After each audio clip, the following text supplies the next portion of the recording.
ಆತ್ಮೀಯ ವಿದ್ಯಾರ್ಥಿಗಳೇ,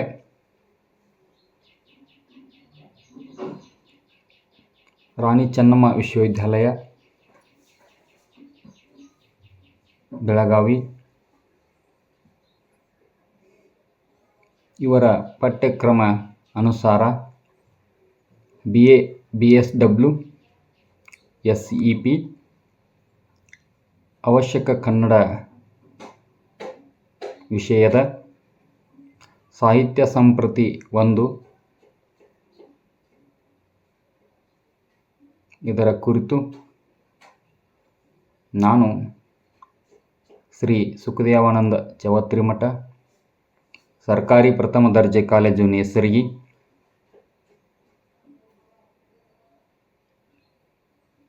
ನಮ್ಮ ಮಾಡರೇಟರ್ ಆಗಿರ್ತಕ್ಕಂಥ ಡಾಕ್ಟರ್ ಚಂದ್ರಪ್ಪ ತಳವಾರ್ ಸರ್ಕಾರಿ ಪ್ರಥಮ ದರ್ಜೆ ಕಾಲೇಜು ಆಶಾಪುರ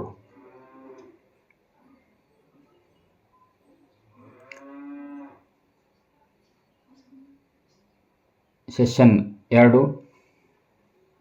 ಅಧ್ಯಾಯ ಕನ್ನಡಿಗರ ಗುಣ ಸ್ವಭಾವ. ಬರೆದವರು ಶ್ರೀ ವಿಜಯ.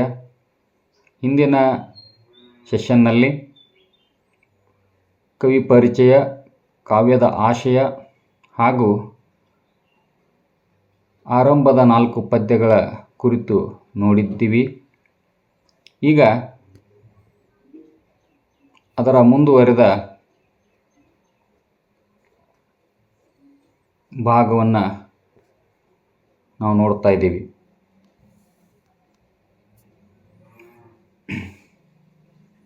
ಪದ್ಯ 5.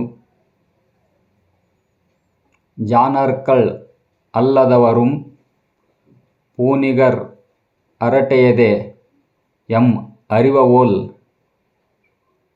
ಅರಿವವೋ ಅರಿವವ ಒಲವ ಗುಣದ ತಾನಂ ಎನಿಸಿಡಿ ವೆತ್ತೊಡೆ ಮಾನದೆ ಪಿಡಿದುದನೆ ಕೃತಿಗಳಂ ಕೆಡೆನುಡಿವರ್. ಇಲ್ಲಿ ಏನು ಹೇಳ್ತಾನ ಅಂತಂದರೆ ಕವಿ ರಾಜಮಾರ್ಗಕಾರ ಜಾನರಲ್ಲದೆ ಇದ್ದರೂ ಕೂಡ ಬಿಲ್ಲುಗಳನ್ನು ಹಿಡಿಯಲಾಗಲಿ ಮೊದಲಾದ ವಿದ್ಯೆಗಳಲ್ಲಿ ಕಲೆಗಳಲ್ಲಿ ಸಾಹಸಿಗಳಾಗಿದ್ದರು. ವೀರತ್ವ ಇತ್ತು, ಚಲುವರಾಗಿದ್ದರು, ಜಾನರ ಆಗಿದ್ದರು ಅಂತಕ್ಕಂಥ ಮಾತನ್ನು ಕವಿರಾಜ ಮಾರಕಾರ ಇಲ್ಲಿ ಹೇಳಿದ್ದಾನೆ. ಅದೇ ರೀತಿ ಸಕ್ಕದಮಂ ಪಾಗದಮಂ ದಕ್ಕುಂ ಬಗೆದಂತೆ ಸಮರಿಪೇಳಲ್ ಮುನ್ನಂ ನಿಕ್ಕುವಂ ಒಳ ಅಪ್ಪುರಿಂ ತಕ್ಕಂತವರ್ ಅರಿ ಲಕ್ಷ್ಯಮಂ ಲಕ್ಷಣಮಂ. ಸಕ್ಕದಮಂ ಅಂದರೆ ಸಂಸ್ಕೃತದಲ್ಲಿ, ಪಾಗದಮಂ ಅಂದರೆ ಪ್ರಾಕೃತದಲ್ಲಿ, ದಕ್ಕುಂ ಬಗೆದಂತೆ ಅವುಗಳಲ್ಲಿ ಇಲ್ಲದೇ ಇರತಕ್ಕಂಥದ್ದು. ಸಂಸ್ಕೃತ ಮತ್ತು ಪ್ರಾಕೃತದಂತೆಯೇ ಇವರು ಲಕ್ಷ್ಯಗಳನ್ನು ಮತ್ತು ಲಕ್ಷಣಗಳನ್ನು ಬಲ್ಲವರಾಗಿದ್ದರು, ಲಕ್ಷ್ಯಗಳನ್ನು ಬರೆಯುವಂಥವರಾಗಿದ್ದರು. ಸಂಸ್ಕೃತ ಪ್ರಾಕೃತ ಮುಂತಾದ ಭಾಷೆಗಳನ್ನು ಮೀರಿಸುವಂತಹ ಲಕ್ಷ್ಯ ಲಕ್ಷಣಗಳನ್ನು ಬರೆಯುವಲ್ಲಿ ಶಕ್ತಿವಂತರಾಗಿದ್ದರು, ನೈಪುಣ್ಯತೆಯನ್ನು ಹೊಂದಿದ್ದರು, ಪಂಡಿತರಾಗಿದ್ದರು ಎನ್ನುವುದನ್ನು ಕವಿರಾಜ ಮಾರಕಾರ ಪ್ರಸ್ತುತ 6ನೇ ಪದ್ಯದಲ್ಲಿ ಹೇಳಿದ್ದಾನೆ. ಪದ್ಯ 7. ಅರಿದಾದಂ ಕನ್ನಡದೊಳ್ ತಿರೆ ಕೊರಿಗೊಂಡ ಅರಿಯೇ ಪೇಳ್ವೆನ್ ಎಂಬುದು ಇದರ್ಗಾಂ ಪರಮಾಚಾರ್ಯರ್ ಓಲ್ ಸೈರಿಸಲ್ ತಿರಲ್ ಅರಿಯರ್ ಕನ್ನಡಕ್ಕೆ ನಾಡವರ್ ಓಜರ್. ತಿಳಿದು ನೋಡಿದ್ರೆ ಕನ್ನಡದಲ್ಲಿ ಅವರು ಪರಮಾಚಾರ್ಯರಾಗಿದ್ದರು, ಪಂಡಿತರಾಗಿದ್ದರು. ಅದಲ್ಲದೆ ಕನ್ನಡ ನಾಡಿಗೆ ನಾಡವರ್, ಕನ್ನಡ ನಾಡಿನ ಜನ ಓಜರ್, ಓಜ ಅಂತಂದ್ರೆ ಗುರು ಅಥವಾ ಉಪನ್ಯಾಸಕ ಅಥವಾ ಅಧ್ಯಾಪಕ ಅಥವಾ ಪಂಡಿತ. ಹೀಗೆ ಕನ್ನಡ ನಾಡಿನ ಜನರು ಏನಾಗಿದ್ದರಪ್ಪ ಅಂತಂದ್ರೆ ಪಂಡಿತರಾಗಿದ್ದರು, ಪರಮಾಚಾರ್ಯರಾಗಿದ್ದರು. ನಾಡಿಗೆ ಅವರು ಗುರು, ನಮ್ಮ ನಾಡಿನವರು ಉಪನ್ಯಾಸಕರ ರೀತಿ ಅಥವಾ ಅಧ್ಯಾಪಕರ ರೀತಿ, ಗುರು ರೀತಿ ಅಪಾರ ಪಾಂಡಿತ್ಯವನ್ನು ಹೊಂದಿರತಕ್ಕಂಥ ಪರಮಾಚಾರ್ಯರಾಗಿದ್ದರು ಎಂದು ಇಲ್ಲಿ ಕವಿರಾಜ ಮಾರ್ಗಕಾರ ನಮ್ಮ ನಾಡಿನ ಜನರ ಪಾಂಡಿತ್ಯದ ಕುರಿತು ಹೇಳಿರ್ತಕ್ಕಂಥದ್ದು. ಇನ್ನು ಪದ್ಯ 8ರಲ್ಲಿ ಸುಭಟರ್ಗಳ್, ಕವಿಗಳ್, ಸುಪ್ರಭುಗಳ್, ಚಲ್ವರ್ಗಳ್, ಅಭಿಜನರ್ಗಳ್, ಗುಣಿಗಳ್, ಅಭಿಮಾನಿಗಳ್, ಅತ್ಯುಗ್ರರ್, ಗಭೀರಚಿತ್ತರ್, ವಿವೇಕಿಗಳ್, ನಾಡವರ್ಗಳ್. ಇಲ್ಲಿ ಏನು ಹೇಳ್ತಾನೆ ಹಂಗಾರೆ ಕವಿರಾಜ ಮಾರಕಾನ, ಕನ್ನಡ ನಾಡಿನ ಜನ ಹೆಂಗಿದ್ದರು ಅಂತಂದರೆ ಸುಭಟರಾಗಿದ್ದರು, ಒಳ್ಳೆಯ ಭಟರಾಗಿದ್ದರು, ಸದೃಢ ಕಾಯವನ್ನು ಹೊಂದಿರತಕ್ಕಂಥವರಾಗಿದ್ದರು. ಕವಿಗಳಾಗಿದ್ದರು. ಅಲ್ಲದೆ ಈ ನಾಡಿನ ಪ್ರಭುಗಳು ಸುಪ್ರಭುಗಳು, ಒಳ್ಳೆಯ ದೊರೆಗಳಾಗಿದ್ದರು, ಚಲುವರಾಗಿದ್ದರು, ಅಭಿಜನರಾಗಿದ್ದರು, ಗುಣದಲ್ಲಿ ಶ್ರೇಷ್ಠರಾಗಿದ್ದರು. ಗುಣದಲ್ಲಿ ಒಳ್ಳೆಯ ಸ್ವಭಾವವನ್ನು ಹೊಂದಿರತಕ್ಕಂಥವರಾಗಿದ್ದರು. ಅದನ್ನು ಇಲ್ಲಿ ಕವಿರಾಜ ಮಾರಕರ ಇದಕ್ಕೆ ಏನು ಅಂತ ನಾವು ಈ ಪದ್ಯ ಭಾಗದ ಶೀರ್ಷಿಕೆಯನ್ನು ನೋಡಿದಾಗ ಕನ್ನಡಿಗರ ಗುಣ ಸ್ವಭಾವ ಅನ್ನೋದನ್ನು ಇಲ್ಲಿ ನಾವು ಕಾಣ್ತೀವಿ. ಕನ್ನಡ ನಾಡಿನ ಜನರು, ಕನ್ನಡಿಗರು ಹೇಗಿದ್ದರು ಅಂದರೆ ಸುಭಟರಾಗಿದ್ದರು, ಒಳ್ಳೆಯ ಸದೃಢ ಕಾಯವನ್ನು ಹೊಂದಿದವರಾಗಿದ್ದರು, ಸ್ಫುರದ್ರೂಪಿಗಳಾಗಿದ್ದರು, ನೀಳಕಾಯವನ್ನು ಹೊಂದಿದ್ದರು, ಕವಿಗಳಾಗಿದ್ದರು, ಸುಪ್ರಭುಗಳಾಗಿದ್ದರು. ಇಲ್ಲಿನ ದೊರೆ, ಅರಸರು ಎಲ್ಲರೂ ಒಳ್ಳೆಯ ಆಡಳಿತವನ್ನು ಕೊಡ್ತಕ್ಕಂಥವರಾಗಿದ್ದರು. ಹಾಗೆ ಅಭಿಮಾನಿಗಳು, ಕನ್ನಡ ನಾಡಿನ ಜನ ಏನಂತಂದ್ರೆ ಅಭಿಮಾನವನ್ನು ಹೊಂದಿರತಕ್ಕಂಥವ್ರು. ಹಂಗಾರೆ ಅತ್ಯುಗ್ರರ್, ಏನಾದರೂ ಅಂಥ ಪ್ರಸಂಗ ಬಂದರೆ ಉಗ್ರ ಸ್ವರೂಪವನ್ನು ಕೂಡ ತಾಳ್ತಾ ಇದ್ದರು. ಅದಲ್ಲದೆ ಗಂಭೀರ ಚಿತ್ತರ್, ಅದು ಗಂಭೀರ ಚಿತ್ತರ್ ಅಂತ ನಾವು ಅನ್ಕೋಬೋದು, ಆದರೆ ಆತನ ಕಾವ್ಯದಲ್ಲಿ ಬಂದಿರತಕ್ಕಂಥ ಶಬ್ದ ಹೀಗೆ, ಗಂಭೀರ ಚಿತ್ತರ್. ವಿವೇಕಿಗಳ್, ನಾಡವರ್ಗಳ್, ಈ ನಾಡಿನ ಜನ ಗಂಭೀರವಂತರಾಗಿದ್ದರು, ವಿವೇಕಿಗಳಾಗಿದ್ದರು ಅಂತಕ್ಕಂಥದ್ದನ್ನು ಇಲ್ಲಿ ಕವಿರಾಜ ಮಾರಕಾರ ಹೇಳಿದ್ದಾನೆ. ಪದ್ಯ 9. ಪಾಪಂ ಇದು ಪುಣ್ಯಂ ಇದು, ಹಿತ ರೂಪಮಿದು, ಅಹಿತ ಪ್ರಕಾರಂ ಇದು, ಸುಖಂ ಇದು ದುಃಖೋಪಾತಂ ಇದೆಂದು ಅರಿಪುಗು ಮಾ ಪರಮ ಕವಿ ಪ್ರಧಾನರ ಕಾವ್ಯಂಗಳ್.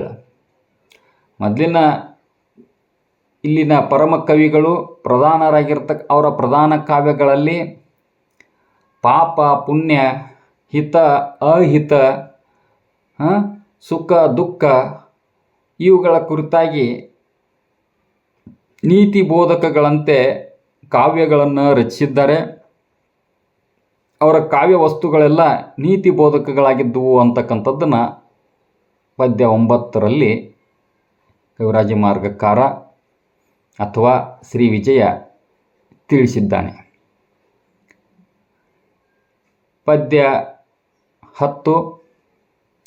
ನೆನೆದು ಪೆರರ ಮಾತುಗಳನ್ನೇ ನೆಗಳ್ದಿರೆ ಕೃತಿಯೊಳ್ ಇಡುವವಂ, ನಗದ ಗುಹಾ ಧ್ವನಿಯವೊಲ್ ಅನ್ ಅರ್ಥವಚನಂ, ತನಗಾಗಿ ಸಲ ಅರಿಯನ್ ಉಚಿತ ವಾಕ್ಚತುರತೆಯಂ. ಬೇರೆದವರ ಮಾತುಗಳನ್ನು ಅರಿಯುವಂಥವರಾಗಿದ್ದರು. ಅವುಗಳನ್ನು ಅರಿತುಕೊಂಡು ಆ ಧ್ವನಿಗೆ ಅರ್ಥ ಬರುವ ರೀತಿಯಲ್ಲಿ ಮಾತುಗಳನ್ನು ಆಡ್ತಾಯಿದ್ರು. ಉಚಿತ ರೀತಿಯೊಳಗೆ ತಮ್ಮ ಮಾತಿನ ಚತುರತೆಯಿಂದ ಮಾತುಗಳನ್ನು ಆಡ್ತಿದ್ದರು. ಅವರು ಮಾತುಗಳನ್ನು ಆಡೋದರಲ್ಲಿ ಚತುರರಾಗಿದ್ದರು ಅಂತಕ್ಕಂಥದ್ದನ್ನು ಪದ್ಯ 10ರಲ್ಲಿ ತಿಳಿಸಿಕೊಟ್ಟಿದ್ದಾನೆ. ಕೂರುತಂತು ಪದ್ಯ 11. ಕೂರು ತಂತು ಪೆರರ ಬಗೆಯಂ ತೆರೆದಿರೆ ಪೆರರ್ಗ್ ಅರಿಪಲಾರ್ಪವಂ ಮಾತರಿವಂ ಕಿರಿದರ್ ಒಳೆ ಪಿರಿದರ್ಥಂ ನೆರಪಲ್ ನೆರೆವಾತ ನಾನಿಂದಂ ಜಾನಂ. ಕುರುತಂತು ಪೆರರ ಬಗೆಯಂ, ಬೇರೆದವರು ಮಾತನಾಡ್ತಕ್ಕಂಥ ತತ್ವ ಬೇರೆದವ್ರ ಮಾತುಗಳಿಗೆ ಅರ್ಥ ಮಾಡಿಕೊಂಡು ಮಾತನ್ನು ಅರಿತುಕೊಂಡು ಕಿರಿದಿದ್ದದ್ದನ್ನು ಪಿರಿದರ್ಥವನ್ನು ಮಾಡಿಕೊಂಡು ತಿಳಿದುಕೊಳ್ತಕ್ಕಂಥ ಜಾಣರಾಗಿದ್ದರು ಅಂತಕ್ಕಂಥದ್ದನ್ನು ಇಲ್ಲಿ ಹೇಳ್ತಾನೆ. ಇನ್ನು ಪದ್ಯ 12. ನುಡಿಯಂ ಚಂದದೊಳ್ ಒಂದಿರೆ ತೊಡರ್ಚಲ್ ಅರಿವಾತನಾತನಿಂದಂ ಜಾನಂ ತಡೆಯದೆ ಮಹಾದ್ವ ಕೃತಿಗಳ್ ನೊಡೆರಿಸಲ್ಪ ಆರ್ತನೆಲ್ಲರಿಂದಂ ಬಲ್ಲಂ. ತಮ್ಮ ಕೃತಿಗಳಲ್ಲಿ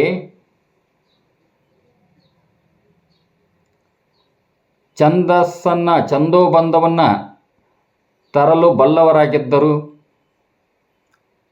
ಮಹತ್ವದಾಗಿರ್ತಕ್ಕಂಥ ಕೃತಿಗಳನ್ನು ರಚನೆ ಮಾಡಿದ್ದಾರೆ. ಅತ್ಯಂತ ಪ್ರತಿಭಾವಂತರಾಗಿದ್ದರು, ಕವಿತಾಶಕ್ತಿ ನಿಪುಣರಾಗಿದ್ದರು ಅನ್ನುವ ಮಾತನ್ನು ಕವಿರಾಜ ಮಾರ್ಗಕಾರ ಪದ್ಯ 12ರಲ್ಲಿ ವಿವರಿಸಿದ್ದಾನೆ.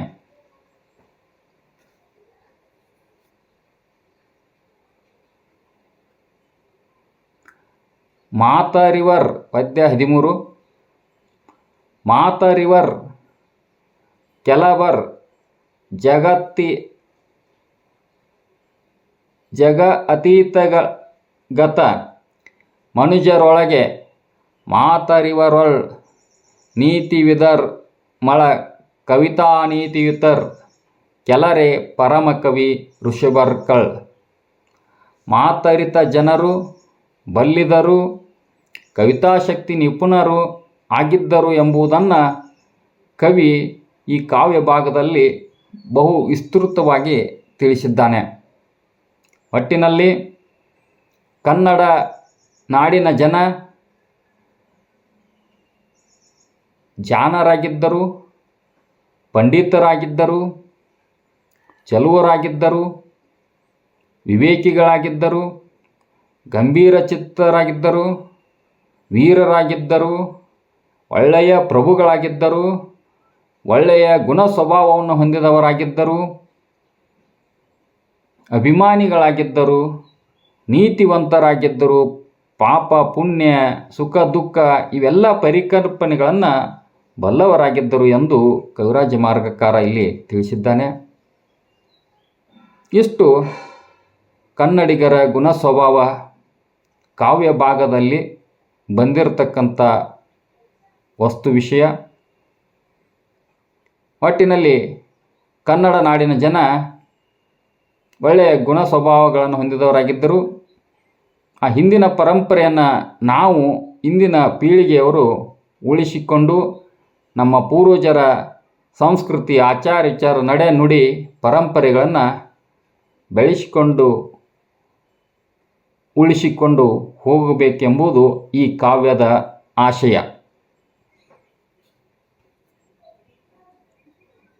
ಧನ್ಯವಾದಗಳು. ನಮಸ್ಕಾರ.